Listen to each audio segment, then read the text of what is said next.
नमस्कार। झारखंड विधानसभा टीवी में आपका स्वागत है। मैं मनोज आज आपको मिलवाता हूं एक ऐसे शख्स से, एक ऐसे जुझारू नेता से जो बगोदर से आते हैं और अगर राजनीति की बात करें तो इनका एक इतिहास रहा है। इनके पिताजी भी जो है राजनीति से जुड़े रहे हैं और गरीबों की बड़ी आवाज़ माने जाते रहे हैं। हम बात कर रहे हैं माले के विधायक विनोद सिंह की।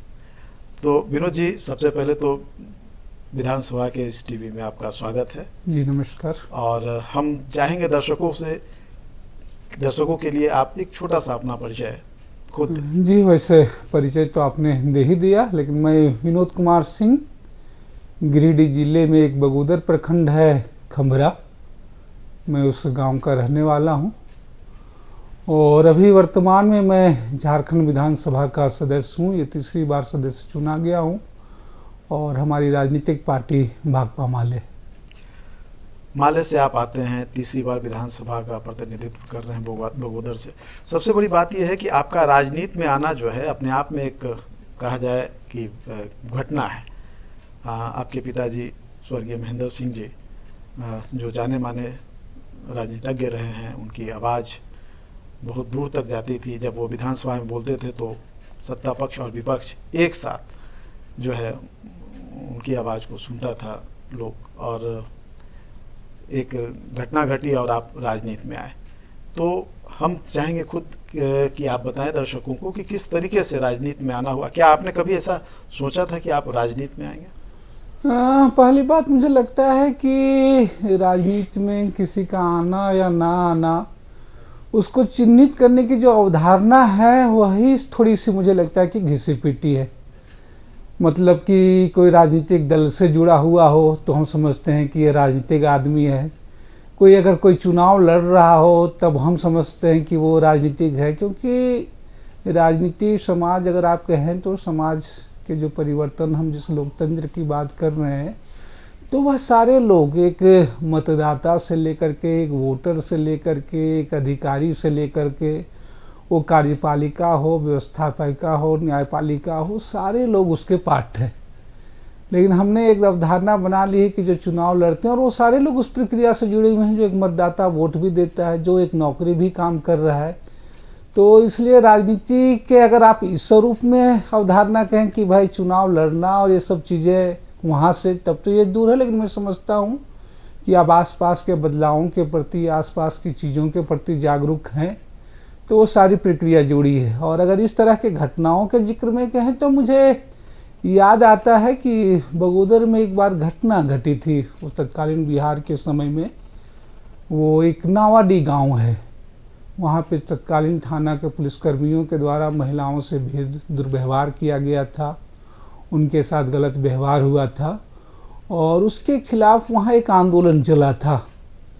तो पुलिस के खिलाफ धरना था। तो उस दौर में प्रचार के माध्यम वॉल राइटिंग हुआ करते थे। तो जो भी थाने घेराव का एक कार्यक्रम लिया गया था, उस समय जो सामाजिक राजनीतिक ग्रुप वहाँ सक्रिय थे, तो वो लोग वॉल राइटिंग करते थे। तो कई वॉल राइटिंग करने वालों को पुलिस गिरफ्तार करके ले गई थी और एक तरीके से हाफ दर्जन से ज़्यादा लोग, जब थाने घेराव का कार्यक्रम था, प्रदर्शन का था, उसके पहले ही जेल जा चुके थे। तो हुआ कि बड़े लोग सब जेल चले जा रहे हैं, तो बच्चे जो लोग हैं वो लोग वॉल राइटिंग करें और तब हुआ कि थाना ले जा रहा है, डर है तो थाना के दीवार पे ही किया जाए। तो मुझे याद है, थोड़ी थोड़ी तो मुझे याद ही है, करीब मुझे लग रहा है 6-7 में मैं पढ़ता था, मैं और एक लड़का और 1-2 लड़के थे, हम लोगों की उम्र। हम लोग जो है थाने के दीवार में जो है वो वॉल राइटिंग करने के लिए गए और तब वहाँ उस समय जो पुलिसकर्मी जो थे, हम लोगों को जाहिर सी बात है जो होता है वो थाने में ले गए और फिर 2 घंटा 3 घंटा उन्होंने रखा है।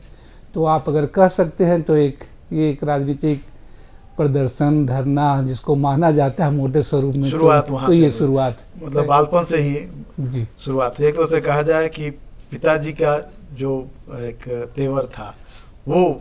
दूसरी अगर आप घटना इस रूप में अगर आप जोड़ना चाहें तो वो थोड़े बाद के दिनों की है। वो मैं 10th क्लास में, शायद 10 में था और उसी समय मैं आया हुआ था। तो उसी समय बिंदेश्वरी दुबे जी का जो है एक कार्यक्रम था बगोदर में और ठीक उसी समय कुछ दिन पहले वो घटना घटी थी अरवल नरसंहार बिहार में, और वो श्रम मंत्री थे, केंद्रीय श्रम मंत्री, और वो बगोदर में कार्यक्रम आए थे।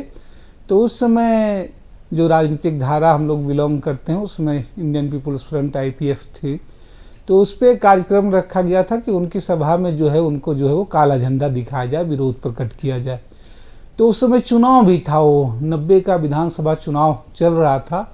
तो उसमें भी यही था कि जो एक्टिव लोग हैं वो गिरफ्तार होंगे, झंडा देंगे तो गिरफ्तारी भी हो सकती है, तो छात्रों को, नौजवान बच्चों छात्रों को लगाया जाए। तो उस सभा में हम थे और 3-4 और साथी थे, हम लोगों ने काला झंडा बिंदुश्री दुबे जी को, केंद्रीय श्रम मंत्री को दिखाया था। तब लाठीचार्ज हुआ था और उस समय जो है कुछ लाठियाँ पड़ी थी। लाठियाँ पड़ी और वहाँ से फिर राजनीतिक एक तरह से कहा जाए, जैसा अभी आप बता रहे थे कि राजनीति में सारे लोगों की भागीदारी होती है, जो मतदाता हैं वहाँ से लेकर के और पूरे इस प्रक्रिया में जो शामिल होते हैं। लेकिन बात नेतृत्व की जब होती है, जो नेतृत्व करते हैं, बात प्रतिनिधित्व का होता है, क्षेत्र का होता है, तब उन्हें राजनीतिज्ञ माना जाता है। और जैसा अभी आपने बताया कि 2 ये घटनाएं जो बचपन की थी, जिसे आप इस तरीके से जोड़कर देखते हैं कि वो आपके जीवन की महत्वपूर्ण घटना थी और वहाँ से एक बदलाव नज़र आया और आप एक तरह से कहा जाए सक्रिय राजनीति में है। लेकिन अगर हम बात करें यहाँ बगोदर विधानसभा में अपने पिताजी की विरासत को संभालने की, तो वो बड़ा कठिन समय रहा होगा एक तरफ, जो चूँकि मैं खुद भी उस समय वहाँ मौजूद था जब ये सारी चीज़ें हो रही थी। नहीं, देखिए, हम विरासत तो अंततः किसी एक व्यक्ति और ये चीज़ें से नहीं बनती है। एक जब कोई इतिहास और कोई घटनाएं बनती है, उसके खिलाफ कोई प्रतिरोध के स्वर बनते हैं, तो वो किसी एक व्यक्ति जरूर को लीड कर रहा था, उससे नहीं बनती है। पूरी धारा, एक पूरे के पूरे समूह होते हैं। और इसीलिए आप देखते हैं कि तमाम चीज़ों के बावजूद हमारे बीच में कई अच्छे राजनेता, लीडर वो रहते हैं, नहीं भी उनके बाद, उनके जाने के बावजूद भी वो एक धारा और एक पूरा समूह रहता है, वो एक निर्माण करता है जो चीज़ें बनती। तो मैं समझता हूँ कि उस विरासत को तो बगोदर के लोग संभाल रहे हैं, बगोदर की जनता समझा रहे हैं।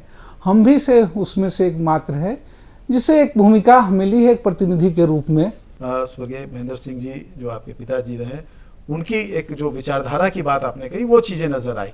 तो एक तरफ ये विचारधारा थी, इस विचारधारा को लेकर आगे जाने की बात थी, दूसरी तरफ वो शक्तियाँ थी जो इसको कुचलना चाहती थी, तीसरी तरफ वो जनता की उम्मीदें थी जो अब आपकी ओर देख रही थी। कितना कश्मकश था इन सारे चीज़ों को और किस तरीके से वहाँ से आप निकल पाए? बिल्कुल, वो उम्मीदें थी और कश्मकश थी। और मैं फिर अगर पीछे लौट करके कहें तो वो कभी राजनीति के इस रूप में मुझे कभी आना पसंद नहीं था, फ्रंट लाइनर के रूप में।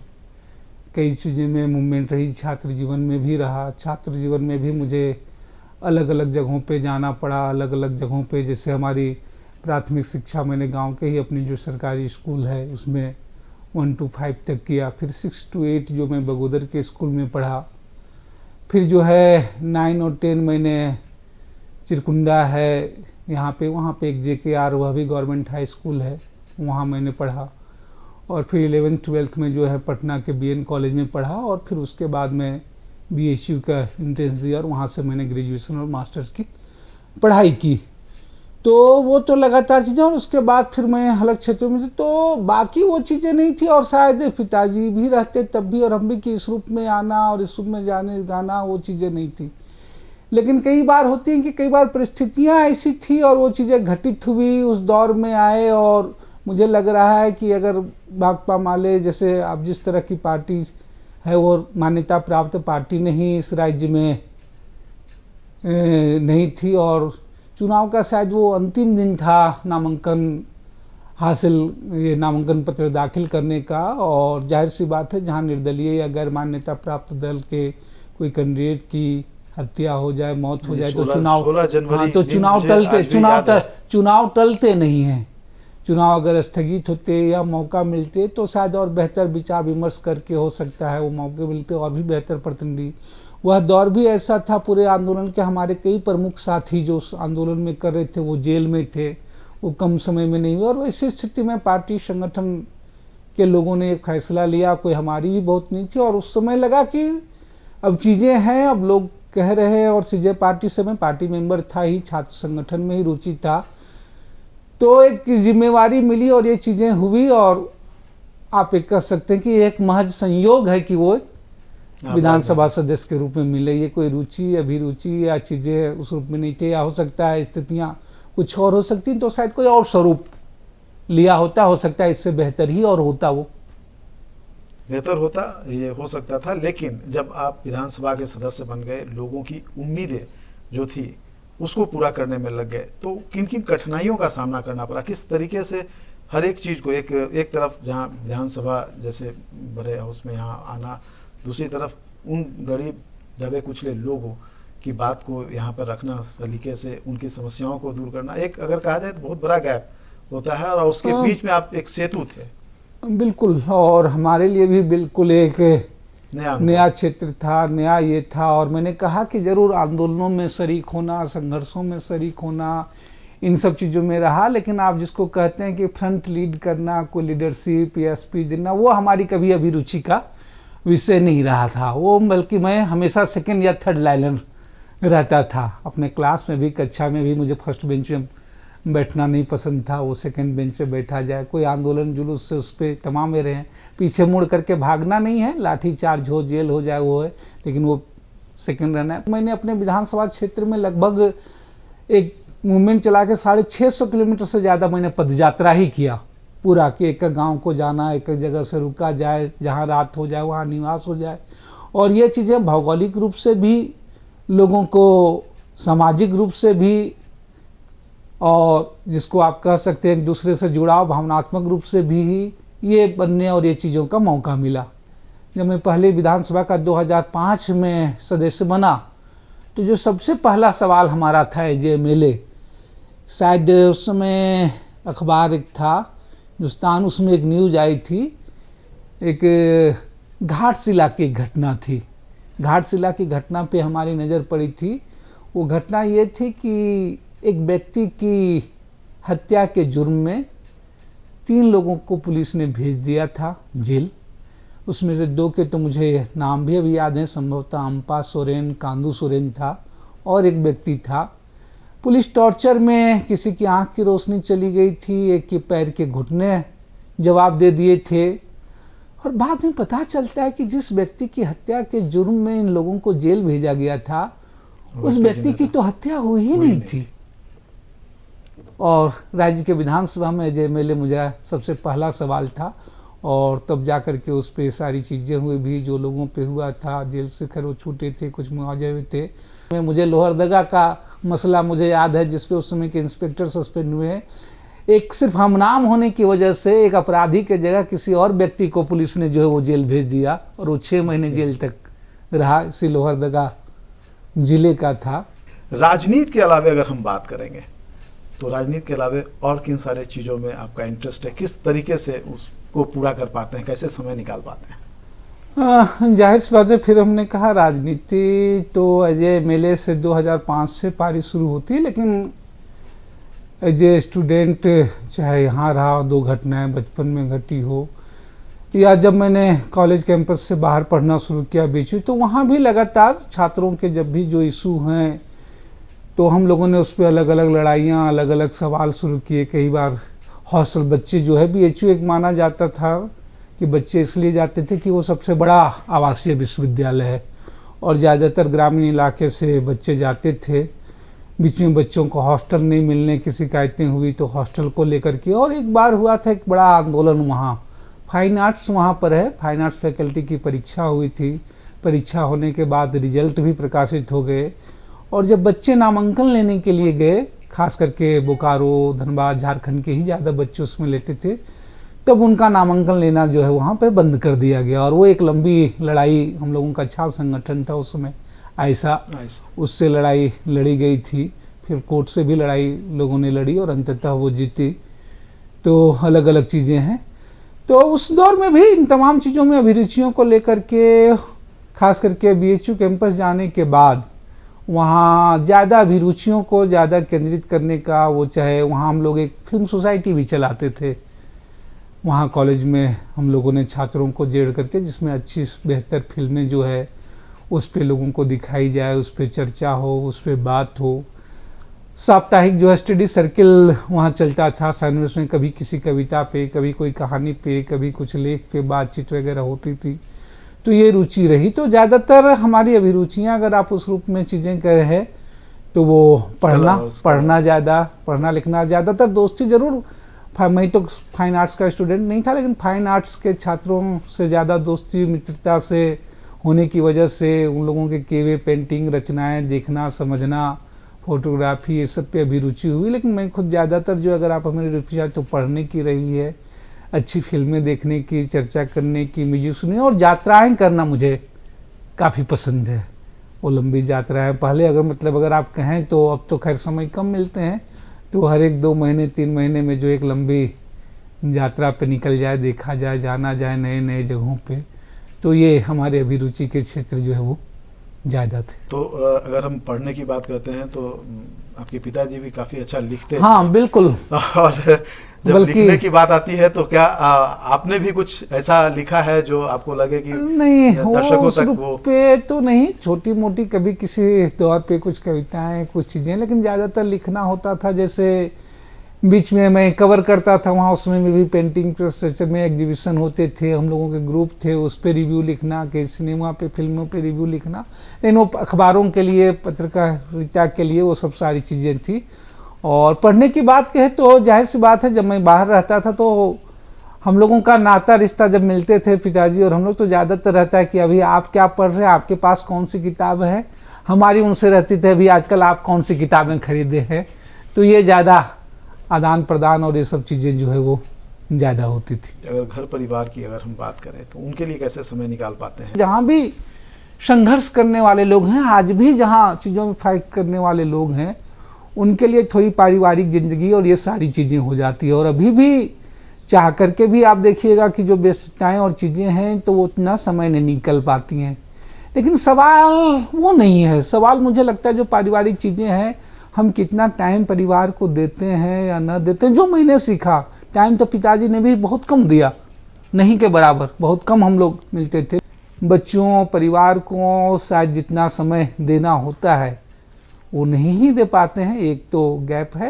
लेकिन कोशिश रहती है कि जितने कम समय में भी हो, जितनी भी चीज़ों में हो। शिकायत तो होती होगी। हाँ, निश्चित रूप से। मतलब अगर आप कैसे दूर करते मात्रा की बात नहीं, मात्रात्मक ये कहें तो सही, मात्रात्मक रूप से समय तो कम होता है, लेकिन मैं चाहता हूँ जितना भी समय कम मिले, जितना भी समय कम हो, उसमें गुणात्मक रूप से बच्चों से भी बात हो, ये चीज़ें हो। हम ये जानना चाहेंगे, छात्र जीवन अगर कहा जाए तो किसी भी व्यक्ति के लिए एक ऐसा समय होता है जिसको कभी भूल नहीं सकता। आपने कई बातें शेयर की हैं, कुछ हम और जानना चाहेंगे। कॉलेज कैंपस में हमने कहे तो एक हम लोगों का ग्रुप था, जिसे उस दौर के लोग जानते हैं, हम लोग कला कम्यून करके ग्रुप था। और हम लोग 2 दर्जन से ज़्यादा छात्र जो है एक साथ रहते थे, साथ रहना, साथ खाना और ये करते हुए। और वो एक सामाजिक परिवेश और वो एक चीज़ें चिंतन से के चली, जो हमारे थोड़ी बहुत हम लोग सोशल पॉलिटिकल विचारधारा उससे भी प्रभावित वो सारी चीज़ें रहती थी। उसने एक नई चीज़ें दी और वो अभी भी है कि वो इतनी बॉन्ड है, इतनी चीज़ें हैं कि मतलब समझिए कि हम लोग हॉस्टल में या लंबे समय तक साथ रहे, लेकिन कौन किस जाति से है, कौन किस ये से, अधिकांश को 5 साल के बदलने के बावजूद भी, साथ रहने के बावजूद भी कोई आइडिया या कोई ये चिंता या कोई सवाल के बाद नहीं है। कई बार विधानसभा में जो खास करके अगर हम बात करें, वित्त से संबंधित जो जनता के सीधे जेब से जुड़ा हुआ मामला होता है उस पे, या फिर जनता के लिए जो नियम कायदे कानून बनते हैं, यानी विधेयक जो आता है, उसमें सीधा दखल होता है आपका, और उसमें जो कमी खामी होती है उसको पुरजोर तरीके से रखते हैं। बिल्कुल, हमारे लिए सरकार कोई भी हो, कोई भी चीज़ में जनता का ही पक्ष जो है वो सबसे ज़्यादा, जो पीपुल है उनके पक्ष रखा जाए। सरकारें बदलती रहती है, सरकारें आती जाती हैं, या किसी मसले पे कभी लोग लगता है कि भाई कि सरकार या किसी फैसले का समर्थन करना हो, सरकार का और विरोध करना हो, तो हमारे लिए तराजू वही रहता है कि जिन लोगों ने जिन उम्मीदों से मुझे मौका दिया है, चुना है, जिन लोगों ने प्रत्यक्ष रूप से न भी चुना हो, एक प्रतिनिधि चूँकि एक क्षेत्र का होता है, लेकिन एक रिश्ता, एक उम्मीदें बांधी हैं, स्वयं में है, उस तराजू में ही तौलने और रखने की कोशिश होती है कि उस पर कितना बेहतर और ये तरीके से हो जाए। रही बात विधानसभा में हस्तक्षेप करने और चीज़ों की मौका है, तो कई बार कहते हैं ना कि आवश्यकता ही आविष्कार की जननी होती है। तो जाहिर सी बात है विधानसभा के सत्र बहुत कम चलते हैं, सत्र में समय बहुत कम होते हैं, और वो समय के अनुसार जो है सदस्य संख्या के आधार पर ही लोगों को समय मिलती है। तो जाहिर सी बात है सदस्य संख्या के आधार पर जो मैं अपनी पार्टी का ही अकेला ही सदस्य रहता रही हूँ, तो ये कोशिश रहेगी कि जितने मौके हैं अलग अलग हैं, जहाँ एक के पर्सनल मेंबर के रूप में हमें मौके मिल सकते हैं, उन सारे मौकों का उपयोग किया जाए। शायद यही वजह है उन सारे मौकों की जो है संजीदा की जाए। जिस चीज़ को सबसे ज़्यादा एनरिच करनी है कि जो पॉलिसियाँ और नीति और नियम बनते हैं जो विधायिका के लिए सबसे ज़्यादा महत्वपूर्ण है, उस पर जितना संजीदा और गंभीर होना चाहिए और जितना होना चाहिए वो हम नहीं कर पाते हैं। और फलता आप देखेंगे कि कई आपने इसी सदन में देखा कि वही बिल वही नियम पास हो जाते हैं, उसमें पास हो जाते हैं, बाद में जब वो लागू होता है, जब व्यवहार में सारी चीज़ें होती हैं, तब वो सड़कों में जब विरोध होता है और चीज़ें, तब फिर वो रिवर्स बैक होता है और तब वो सवाल उठते हैं। शायद यही मुझे लगता है कि हम सारे लोग उस पर ज़्यादा समय ज़्यादा, इसलिए अगर आप देखेंगे तो क्या हम देखते हैं कि विधेयक पास करने की तो सरकार की इतनी जल्दी होती है, विधेयक पास हो जाते हैं, आते हैं 48 घंटे के अंदर हो जाता है, लेकिन जब विधेयक के नियमावली बनना हो तो हमने देखे 1 साल 2 साल लग जाते हैं नियमावली बनने में, और बिना नियमावली बनने हो नहीं होती है प्रक्रिया। फिर जब नियमावली बननी होती है प्रक्रिया, तो उसमें लगभग, कभी तो मैं रिव्यू भी कर रहा था कि वो विधायिका की भूमिका लगभग खत्म हो जाती, जबकि जरूरी है कि कोई नियमावली बनी है, वो विधेयक में वो विधानसभा ने पारित किया है, तो नियमावली सदन में रखा जाए, वो हाउस में रखा जाए। हम लोग अभी उसकी रिव्यू कर रहे थे और उसमें होता है कि अधिकांश वो नियमावली रखी ही नहीं जाती है, उस पर कोई बात ही नहीं होती है। और तब आप इस तरीके की चीज़ें देखते हैं, आप जो नियुक्तियों में कि पता चलता है नियमावली कुछ और है, विज्ञापन कुछ और हो गया, रिजल्ट निकल गया और नियुक्तियाँ हो रही है, तब पता चलता है यहाँ तो ये विरोधाभास है, यहाँ तो ये सारी चीज़ें हैं। बल्कि एक विधायिका के रूप में इस रूप से जैसे चीज़ें होना जाए, जो विभिन्न समितियां हैं उसको ज़्यादा कैसे जाए, तो इसलिए हमारी वो कोशिश। और इसलिए कई बार ऐसा नहीं है, जो लोग कई बार ये कहते हैं कि भाई नहीं ऐसा होता है कि कुछ लोगों का है, सदस्यों का विपक्ष का काम ही टोकना होता है। आपने देखा कि जब भी इन प्रस्तावों को सुना गया है, कमेटियाँ किसी भी प्रवर समितियाँ बनी है किसी भी विधेयकों पे, किसी भी चीज़ों पे, तो वो ज़्यादा इनरिच हुई है। अभी हम लोग आप देख ही सकते हैं, अभी 75% निजी क्षेत्र का आरक्षण था, हमने गंभीरतापूर्वक मजबूती से सवाल उठाई थी, वो प्रवर समिति गई और प्रवर समिति में आकर के आई तो वो ज़्यादा इनरिच हुआ। अभी इसी तरीके से मेडिकल प्रोटेक्शन बिल है जो प्रवर समिति में चीज़ें चल रही हैं। तो मुझे लग रहा है इन चीज़ों पे, मौक़ों पे ज़्यादा बेहतर तरीके से चीज़ों में, बजाय चीज़ों के मेकिंग पे कम और उसके प्रतिफलन पे और चीज़ों पे जो होती है उस पे ज़्यादा। तो ये जो मेकिंग की प्रोसेस है उस पे विधायिका और ज़्यादा पॉलिसियों पे गंभीर हो, लोगों के अनुसार नीतियाँ बने, इसलिए वो नए इनिशिएटिव और चीज़ों में, इससे मुझे लग रहा है कि और ज़्यादा जोर और ज़्यादा समय हम करें आने वाले दौर में, विधायिका को, विधानसभाओं को इस पर ज़्यादा महत्वपूर्ण काम करने हैं, ये ज़्यादा मुझे लगता है कि ज़रूरी बात है।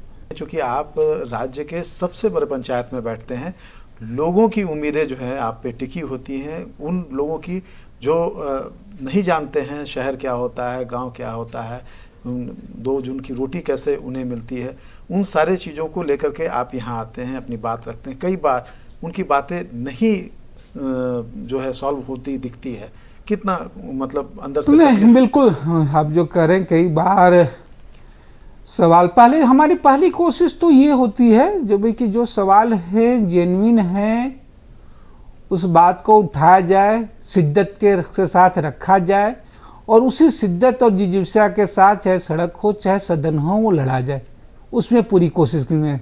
अफसोस कभी कब होता है कि जब कोई चीज़ें ऐसे लगता है कि नहीं ये चीज़ें थी और वो छूट जाती हैं, तो वो ज़्यादा समय ये जो बेचैनी होती है, इस बेचैनी को आप कहाँ निकालते हैं? क्योंकि विधानसभा में बिल्कुल, क्योंकि कहीं ना कहीं ये तकलीफ जो है लोगों के का लोगों का जो दर्द है आप सॉल्व करना चाहते हैं, अपनी बात लेके जाते हैं, वो बातें नहीं आ पाती, उम्मीदों पे नहीं हो बिल्कुल, पाती, बिल्कुल। तो कहीं ना कहीं अंदर में जो तकलीफ होती है उसको कैसे आप उस बिल्कुल स्ट्रेस को कैसे खत्म और करते कई हैं? फॉर्मेट हैं, कई चीजें हैं। मुझे नहीं लग रहा है जब हम इसी राजनीति कहते हैं और समाज परिवर्तन की बात कर रहे हैं तो सिर्फ कोई एक ही फॉर्मेट नहीं है, सत्र ही नहीं है, कोई है विधानसभा की समितियां हैं उसका फॉर्मेट है, कई बार कई मसले इशू जेल में तो सड़क भी हैं उनकी सारी चीज़ में, तो वो हर वो मोर्चे जहां वो बात रखी जा सकती है बेहतर तरीके से हो किया जाए। और इसीलिए कई बार संतुष्टि मुझे मिलती है और जिसमें मुझे ख्याल है कि मैं जब सबसे पहली बार सदस्य बना था नए और पहला साल के बाद ही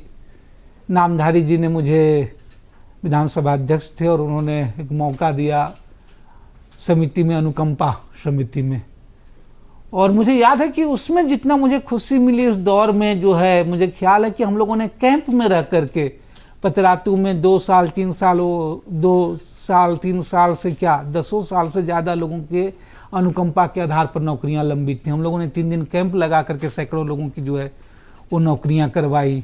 उसको लेकर के उस समय उग्रवादी घटनाएं थी, उस पर समझ हुई कि भाई आश्रितों की परिभाषा थी। सबसे ज़्यादा वो दौर आप याद कर रहे हैं, आम लोगों के भी और पुलिस के जवानों की मौत हो रही थी, और उस समय था कि ज़्यादातर जवान ही मारे जाते हैं और जवाने के नई उम्र की शादियां भी नहीं होती थी, तो उनके आश्रितों के परिभाषा में ना उनके भाई ना माई बाप और कोई आते थे। और सोचिए किसी माँ बाप का, बुजुर्ग का पहला नौजवान लड़का मर गया और तब कोई नहीं हो, तब आश्रितों की उग्रवादी घटनाओं में परिभाषा बदली गई कि नहीं, उसका अगर भाई भी हो, उसकी बहन भी हो और भी परिवार में कोई सदस्य हो तो उसको नौकरी दी जा सकती है। आप समझिए कि वज्रपात जैसी घटना जो है वो प्राकृतिक आपदा में नहीं काउंट होती थी झारखंड में। तो ये इन सब सारे सवालों में कई बार हमने उस दौर में, मुझे लग रहा है ऐसे कई केस आए। मुझे लग रहा है एक बेरमो का मसला था कि पुलिस जब उग्रवादियों के खिलाफ या इस सब चीज़ों में जाती थी तो कई लोगों को जो है इस्तेमाल करती थी कि चलो रास्ता दिखा दो, उस पे हुआ, कई लोगों को ले जाती थी और उस मुठभेड़ में उनकी अगर मौत हो गई तो कहती थी कि नहीं ये तो इसके ऊपर मुकदमा है, ये तो कोयला चोरी। भाई तो आपने उस स्रोतों का उपयोग क्यों किया? एक बार पलामू में मुझे मामला था, किसी पुलिस को करते हुए रास्ता दिखाने के लिए किसी नौजवान को ले गई थी, उसकी हो गई, बाद में उसको मुआवजा देना हुआ तो कह कि नहीं इसके ऊपर एक पहले से कोई और मुकदमा दर्ज है। तो इस तरह के कई मामले आए और उस मामले में उसके बाद मुझे लग रहा है वो पहली विधानसभा समिति थी, शायद नामधारी जी के अध्यक्ष जी थे, उनके ऑर्डर से हम लोगों ने अखबारों में विज्ञापन दिया कि विधानसभा की समितियां अगर हैं, विधानसभा सत्र चलते हैं तो आम आदमी भी आपके इससे संबंधित में तो आप आवेदन दीजिए। और मुझे लग रहा है आवेदनों की बाढ़ आ गई और फिर हम लोगों ने विभिन्न जिलों में जा करके वो कैंप लगा करके उन आवेदनों को हल करने की कोशिश की। 2014 के बाद से लगातार स्थिर सरकार है, कितना बड़ा बदलाव देखते हैं, इससे क्या फायदा नजर आता है? मुझे बड़े दुख के साथ कहना इस पे पड़ रहा है कि संख्यात्मक रूप में तो जरूर हम लोग चेंज देख रहे हैं कि भाई कोई स्पष्ट बहुमत नहीं मिला। इस बार 2014 में रघुवर दास जी को और फिर 2020 में जो है वर्तमान सरकार को, गठबंधन को पूर्ण बहुमत मिला। लेकिन आप झारखंड के ही 5 सालों का कार्यकाल देखें, अभी जो 4 साल 4था साल जा रहा है, या आप देश में दूसरे राज्यों को देखें कि अभी इस कदर तक चीज़ें हो गई है कि पूर्ण बहुमत होना भी ये चीज़ें नहीं है। जहाँ एक बार वोट से चीज़ों के बाद भी एक ऐसा बाजार बना दिया गया है, जहाँ एक ऐसे खरीद फरोख्त बना गया है। हमने महाराष्ट्र में देखा, हमने मध्य प्रदेश में देखा, हमने पिछली सरकार कर्नाटका में चल रही थी वहाँ देखा, और झारखंड में भी पूरा 2 साल देखे। तो मैं तो नहीं कह रहा हूँ, अगर ये स्थिरता है कि जिस तरीके से सरकारों को, जनता से चुनी गई सरकारों को जिस तरह से स्थिर करने का पैसे, बाजार, व्यापारियों के बल पे चल रहा है, ये तो स्थिरता नहीं है, ये चीज़ें नहीं है। आज आज़ादी के जिस हम 75 साल को पूरे कर रहे हैं, जिस लोकतंत्र पे कर रहे हैं, कि ये कोई लोकतंत्र नहीं कि जनता ने एक प्रतिनिधि को चुन ली है, ठीक है कि सरकार है, ये चीज़ें। इसीलिए हमने कहा कि जो इस बार पहली बार हमने सरकार के कहा कि भाई लोगों ने 5 साल के लिए मौका दिया है तो सरकार ठीक है कोई गिरे, लेकिन इस तरीके से खरीद फरोख्त और बार्गेन और डर और धमका करके कोई सरकार बनी, गिराई जाए या बनाई जाए, तो हम तो इसके खिलाफ नहीं। अगर डर और धमकाने की बात है तो वो बात तो समझ में आती है, लेकिन अगर बात खरीद फरोख्त की करते हैं तो उसके लिए जिम्मेवार कौन नजर आता है? क्या वो जाहिर सी बात जो बिकते हैं, जब बिकने वाले? अब देखिए, इस पूरी प्रक्रिया की ही सुधार की बात है। हमको लग रहा है अभी तो आप देख रहे हैं, स्पष्टता है कि सरकार के खरीद फरोख्त में कौन लगे हैं, कि चीज़ें नहीं हैं। सरकारें जब संस्थाएं जो चीज़ें जो हमारी व्यवस्था है वहाँ ये चीज़ें बनी रहेगी। और अभी बहुत स्पष्ट है, इसमें लोगों की नज़र में है कि कौन सरकारें गिराने में लगे हुए हैं। आपके अनुकूल किसी की सरकार नहीं हो, अलग अलग राज्यों में अलग अलग सरकार हो, बाकी सारी चीज़ें हो। लेकिन मुझे लग रहा है जो सबसे बड़ी चीज़ है कि आज हमारी चुनाव प्रक्रिया ही, हम अगर 75 साल लोकतंत्र की बात कर रहे हैं कि तो इस पर सोचने की ज़रूरत है कि आज से 75 साल पहले जब हमने चुनाव शुरू किया थे तो शायद एक सामान्य व्यक्ति भी चुनाव लड़ने की हिम्मत जुटा सकता था, आम आदमी भी चुनाव लड़ सकता था। अभी चुनाव की प्रक्रिया इतनी जटिल, इतनी खर्ची, इतनी अव्यवहारिक बना दी गई है कि एक आम व्यक्ति चुनाव लड़ नहीं सकता, और लड़ सके तो उसके लिए कहते हैं कि प्रतियोगिता समान होना चाहिए। वो समान प्रतियोगिता ही नहीं है, पूरे असमान है। उस 15 दिनों में एक के पास इतने संसाधन हैं, इतने सारे तरीके हैं, झूठ से सच फैलाने के तमाम रुपये पैसे से लेकर मीडिया है, और एक आदमी है, वो चीज़ें नहीं है। शायद 70-80 के दौर पे प्रचार और प्रसार के माध्यम में जो सत्ता हो, विपक्ष हो या कोई मूवमेंट हो, उसके लिए साधन लगभग बराबर के हुआ करते थे, वो गैप नहीं था।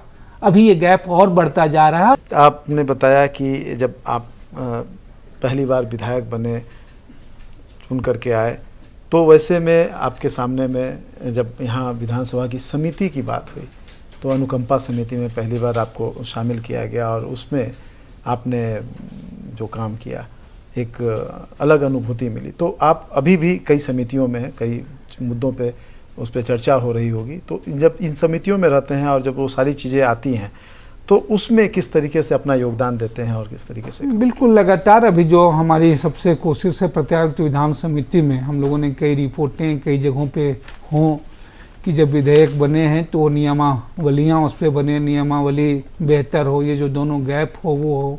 विभिन्न सवालों को लेकर के अभी हाल के दिनों में देखें कि इस लॉकडाउन में सबसे ज़्यादा रूबरू हुए हम लोग तो प्रवासी मजदूरों की समस्या को लेकर के सबसे ज़्यादा पीड़ित रहा। कई मौके हुए, कई सवाल उठाए, सरकार ने भी बेहतर किया और प्रवासी मजदूरों को लेकर के बेहतर किया है।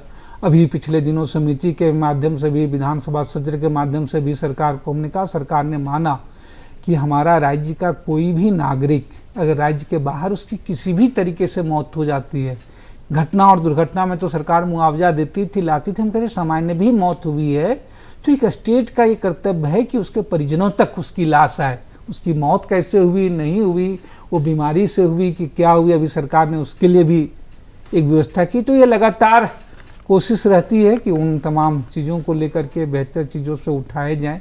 अब राजनीति से थोड़ा हम हटते हैं, वापस चलते हैं आपके जीवन के उन अनछुए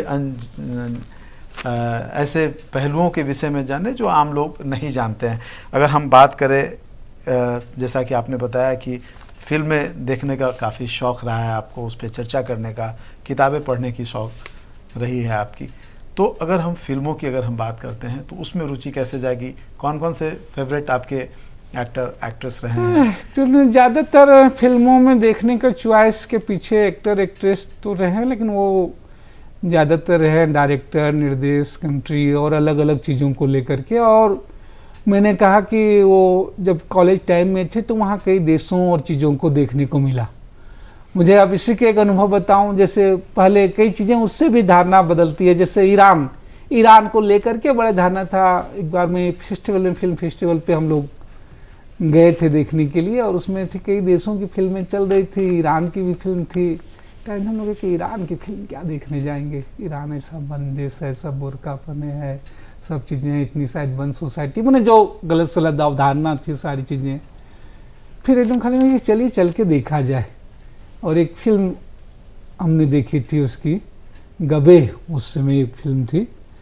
फिर तो खैर सिलसिला देखे कि पूरी धारणा तोड़ दिया मानवीय संवेदना को लेकर के, और इतनी बेहतर फिल्में इतनी ये हों, और हम जिस एशियाई मुल्क में रहते हैं उस पे टीचर अलग अलग चीज़ों को लेकर के होती है, अलग अलग देखते हैं।